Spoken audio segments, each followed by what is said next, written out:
안녕하세요. 경제학장 박사입니다. 미시경제학의 그야말로 바이블이죠. 배량 교수님의 교과서를 아주 쉽고 재밌게 파헤쳐보는 시간입니다.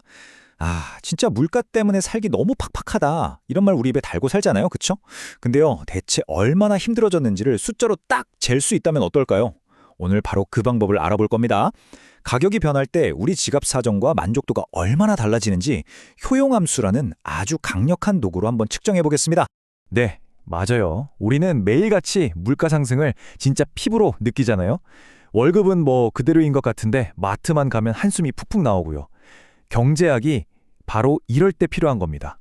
이렇게 막연하게 힘들다는 느낌을 아주 객관적인 숫자로 바꿔주는 도구를 갖고 있거든요. 자, 지금부터 그 비밀을 한번 파헤쳐 보겠습니다. 자, 그럼 이 질문부터 한번 던져볼게요. 만약에 여러분이 자주 사는 물건, 예를 들면 식료품 가격이 10%가 올랐어요. 그러면 여러분의 삶의 질, 경제학 용어로는 후생이라고 하는데 이게 정확히 얼마나 떨어진 걸까요?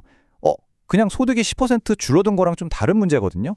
오늘 바로 이 질문에 대한 답을 찾아갈 겁니다. 이게 그냥 책상머리에서 하는 이론적인 얘기가 절대 아닙니다. 실제로 베리안 교수님 교과서에서도 다루는 아주 현실적인 문제예요. 생각해보세요.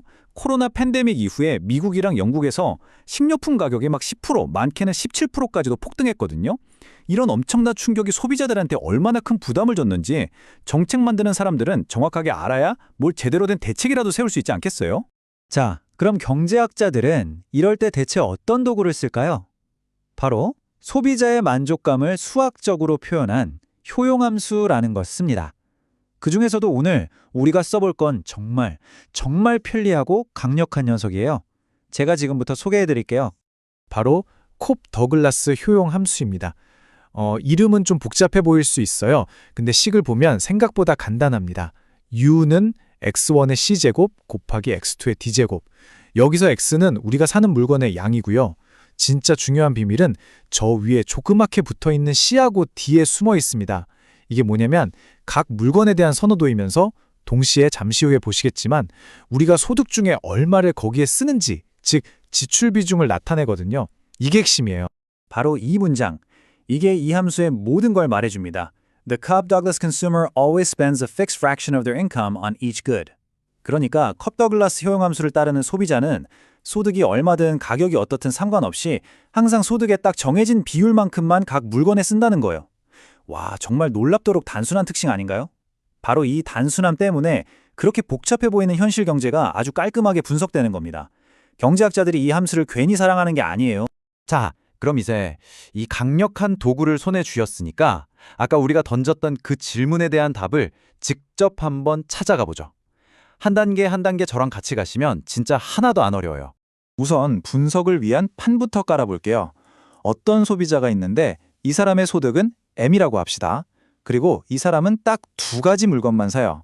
하나는 식품이니까 F, 다른 하나는 그냥 나머지 기타 상품, 제너럴 구즈니까 G라고 할게요.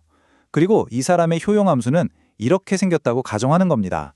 U는 식품 소비량의 0.1제곱 곱하기 기타 상품 소비량의 0.9제곱. 자, 아까 제가 지수가 핵심이라고 말씀드렸죠?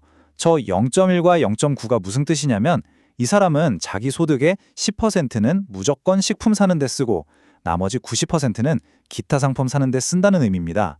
이게 실제 미국 데이터랑도 꽤 비슷한 설정이에요. 자, 이제 이 평화로운 상황에 충격을 한번 줘보겠습니다. 원래는 식품 가격도 1, 기타 상품 가격도 1이었다고 쳐요. 아주 간단하죠? 그런데 갑자기 식품 가격만 10%가 딱 올라서 1.1이 된 겁니다. 기타 상품 가격은 그대로 1이고요. 자, 그럼 가격이 오르기 전 원래 이 사람의 만족도, 그러니까 효용 수준이 얼마였을까요? 계산은 간단해요. 이 사람은 소득 M의 10%, 즉 0.1M을 식품 사는 데 쓰고 나머지 90%, 0.9M은 기타 상품 사는 데 쓰죠? 이 값들을 아까 그 효용함수에 그대로 집어넣고 계산을 해보면 짜잔! 약 0.72M이라는 값이 나옵니다. 이게 바로 기준점이에요. 이 사람의 원래 행복지수라고 생각하시면 됩니다. 이 숫자 0.72M 꼭 기억해 두세요. 자, 이제 드디어 오늘의 하이라이트입니다. 식품 가격이 10%나 올라버린 지금 이 소비자의 만족도, 즉 후생 수준은 과연 얼마나 떨어졌을까요? 이제 숫자로 직접 확인해 볼 시간입니다. 자, 여기서 콥 더글라스 소비자의 재밌는 특징이 나와요.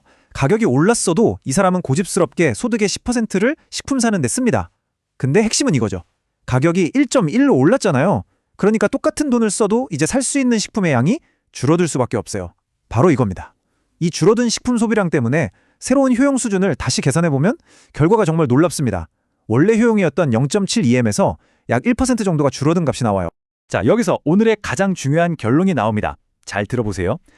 내 소득의 10%를 쓰는 물건의 가격이 10% 올랐더니 나의 전체적인 만족도는 약 1%가 떨어졌다는 겁니다. 이게 무슨 뜻이냐면요. 이 사람이 가격 오르기 전이랑 똑같은 행복을 느끼려면 소득이 약 1%는 더 올라야 한다는 뜻이에요. 물가 상승의 진짜 비용이 바로 이 1%인 거죠. 어때요? 명확하지 않나요? 네, 지금까지 우리가 어떤 과정을 거쳐왔는지 한번 깔끔하게 정리해보고 이 분석이 과연 우리에게 어떤 의미가 있는지 한번 생각해보겠습니다. 오늘 우리가 한 걸 각 4단계로 요약할 수 있어요. 첫 번째, 물가 상승이 우리 삶에 미치는 영향을 숫자로 재보자라고 문제를 딱 정했죠. 두 번째, 콥 더글라스 효용함수라는 아주 멋진 도구를 골랐습니다. 세 번째, 이 도구를 가지고 가격이 변하기 전과 후의 만족도, 즉 효용 수준을 직접 계산해서 비교했고요. 그리고 마지막 네 번째, 그 계산 결과를 해석해서 이만큼 힘들어졌으니 이만큼 소득을 보존해줘야겠구나 하고 추정까지 한 겁니다. 바로 이 논리적인 흐름, 이게 바로 경제학적인 분석의 정수라고 할 수 있습니다. 그리고 다시 한번 강조하지만 이거 그냥 교과서에나 나오는 연습 문제가 아니에요. 베리안 교수님도 이렇게 말합니다. This is in fact this calculation used by economists and policy analysts to evaluate the welfare impacts of price changes. 네, 이게 바로 경제학자들이나 정책 분석가들이 실제로 가격 변화가 우리한테 미치는 영향을 평가할 때 쓰는 바로 그 계산법이라는 겁니다. 정부 정책의 효과를 따져보는 아주 실용적인 도구인 셈이죠. 자, 그럼 마지막으로 여러분께 생각할 거리를 하나 던지면서 마무리할까 합니다. 오늘 우리가 살펴본 이 모델, 사실 굉장히 단순화된 거잖아요. 그런데 이런 단순한 모델이 예를 들어 육아 보조금을 줘야 하냐 마냐, 또는 최저임금을 올리면 어떤 영향이 있을까 같은 아주 현실적이고 복잡한 정책을 결정하는데 어떤 힌트를 줄 수 있을까요?